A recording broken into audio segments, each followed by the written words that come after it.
Alright, so in today's tutorial I want to talk about economic systems. We're going to talk about three types of economic systems today: capitalism, socialism, and communism. And then we'll briefly mention a fourth, which is called a traditional economy. So let's go ahead and get started. What is an economy? That's the first important question we have to answer before we can get into the specifics about each type of economy.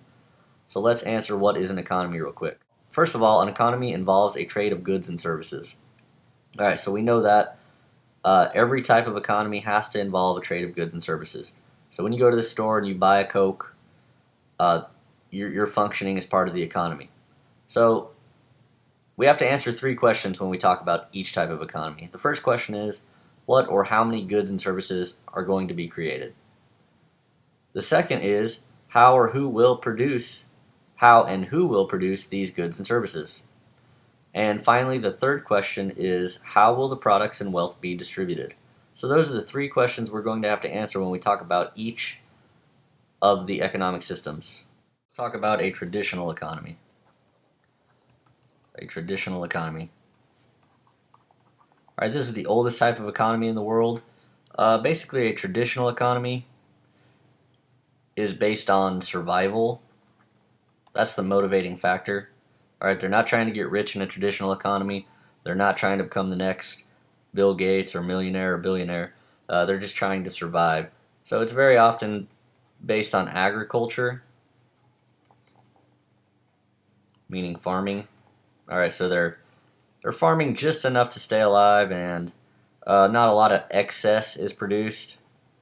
It's basically what we call subsistence. Alright, and some key elements of the traditional economy is the idea of trading / bartering. Alright, and we all did this growing up probably. Maybe trading baseball cards with friends, or trading video games, or, I have this, you want to trade for that. And that is what a traditional economy is, so it's very easy to understand. And it does fit our definition of economy in that it involves the exchange of goods and services.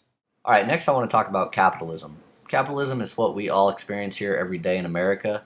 And here you can see this kind of looks like the Coca-Cola sign, but it says capitalism. So Coca-Cola is a great example of capitalism because it's one of the biggest companies in the world. Capitalism is also known as free enterprise, sometimes also known as a market economy. And it's an economic system in which all or most of the means of production and distribution are privately owned and operated for profit. Alright, so profits are key word, and privately owned.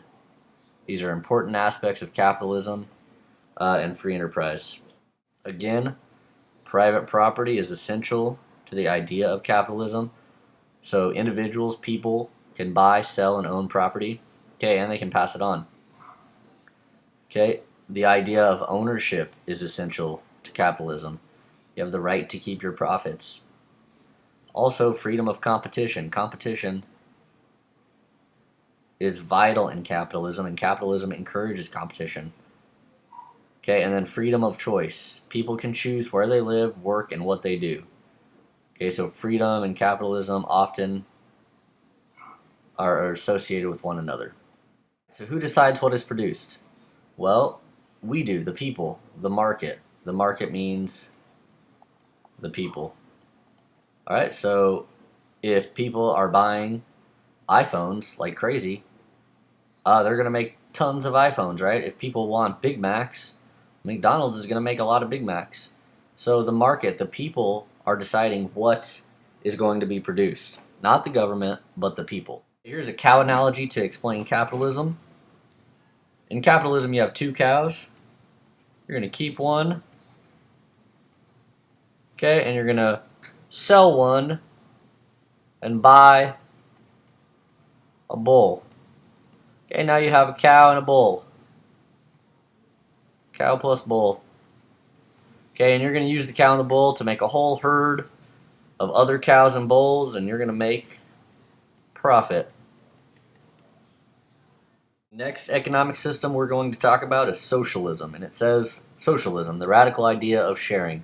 So let's figure out what that means. Alright, socialism is an economic system based on the premise that basic industries should be owned or controlled by the government.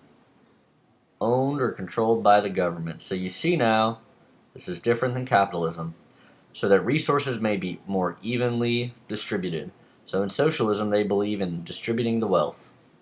Aspects of socialism.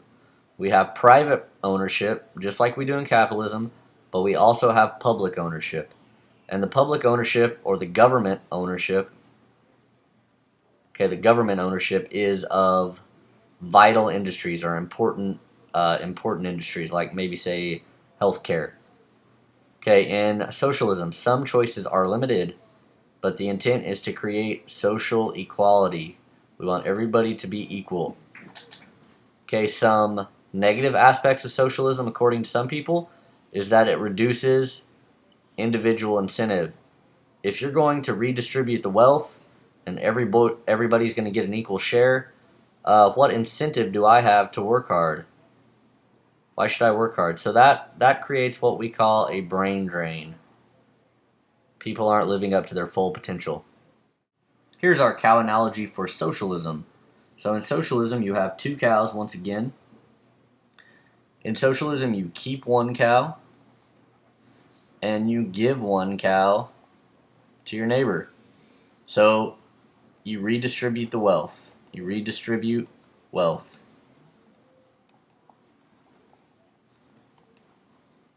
Communism.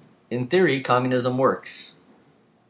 Communism is an economic and political system in which the government makes almost all economic decisions, really all economic decisions, and they own all the factors of production.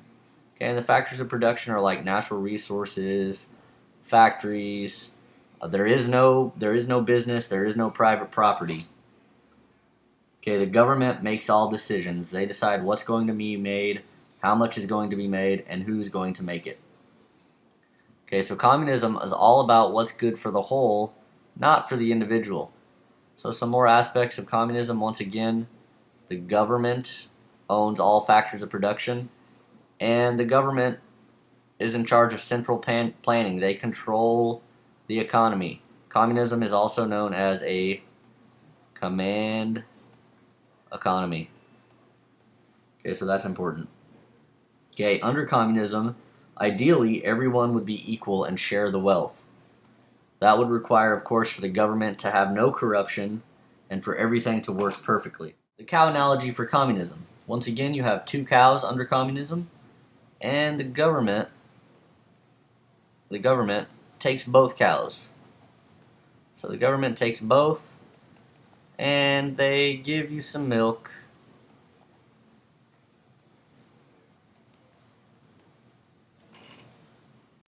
So to summarize, really quickly, under capitalism, which you'll find in the United States, it's called a free market system. You have private property, and rights protect us from the government. So the government is supposed to stay out of business.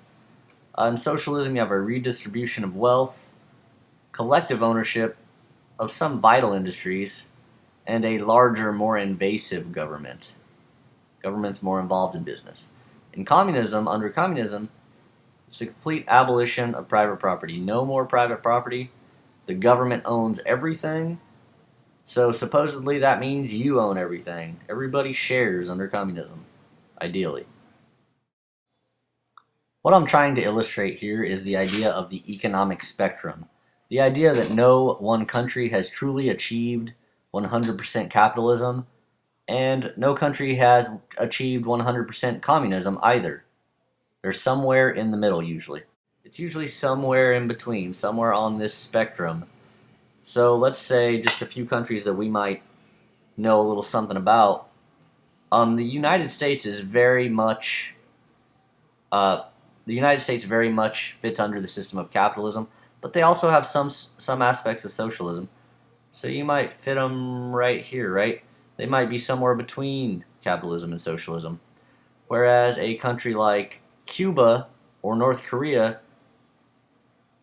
is going to be much further towards communism.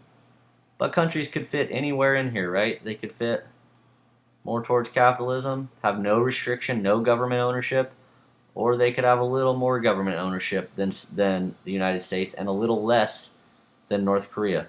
So this is a spectrum. You could be anywhere on this line.